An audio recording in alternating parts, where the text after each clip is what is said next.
Bonjour Georges, bienvenue à la 15e percée du vin jaune à Arbois.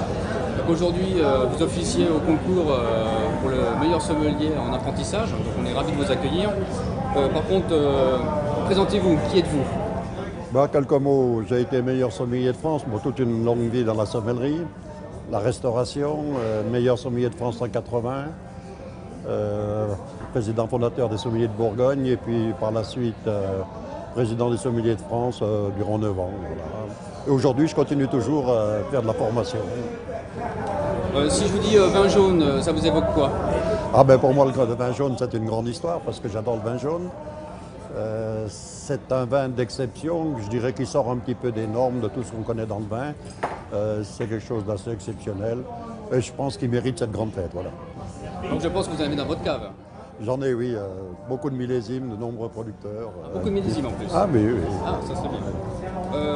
Le vignoble jurassien, comment vous le situez un petit peu dans l'environnement des autres vignobles français et bien sûr d'autres mondes? Pour moi, c'est un vignoble assez exceptionnel parce que c'est un petit vignoble par la superficie avec une grande diversité de vins. Je dirais qu'il y a peu de vignobles de superficie qui présentent une si grande diversité entre les blancs, les rouges, jaunes, paille, maghrins, tout ce qu'on voudra. C'est rare d'avoir une telle gamme, je dirais, dans les autres vignobles. Oui, parce qu'on a comme des cépages très particuliers dans le Jura, le Trousseau, le Poulsard et le Savagnin, et c'est vrai que ce sont des cépages qui sont très particuliers et qui ne poussent pratiquement pas ailleurs sur un autre vignoble. Non, c'est des cépages qu'on trouve pratiquement pas ailleurs, mais c'est ce qui fait aussi la spécificité finalement du Jura. Moi, j'ai un fait pour le Savagnin parce que je trouve que c'est un très grand cépage, donc en plus avec le jaune, mais je l'aime sous toutes ses formes. Houillé, non houillé, en vin jaune, je dois dire que c'est un grand cépage. Puis avec le Trousseau aussi, on arrive à avoir des choses. Quand même. Alors c'est vrai qu'on a de réputation d'avoir des grands vins et des sous-voiles. Dans le monde, il se produit aussi quelques grands vins sous voile. Mais quelle est peut-être votre hiérarchie, vous, dans les vins de voile, dans nos styles à nous? Mais dans les vins de voile, il a un caractère bien spécifique quand même, le vin jaune. Parce qu'il a un caractère, il a une force. Même dans les RRS, on trouve des choses magnifiques aussi, sur la finesse ou autre. Mais ça n'a jamais la profondeur, la solidité d'un vin jaune.